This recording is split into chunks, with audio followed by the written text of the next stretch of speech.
Hola, ¿cómo están? El día de hoy aprenderemos el abecedario en quechua, conocido para nosotros como Achajala Chanca. En primer lugar, nuestro Achajala Chanca está compuesta por 18 letras, que incluye las tres vocales A, I, U. Empecemos. A, A, che, cha, H, ja, I, K,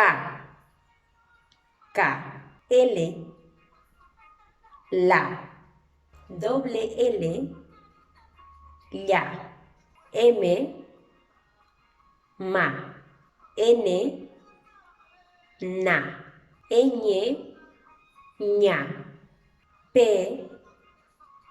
pa, Q, ja, R, ra, S, sa, T, ta, U, W, wa. Y por último, Y, ya. Ahora veremos algunos ejemplos. Ato, chuspi, jampatu,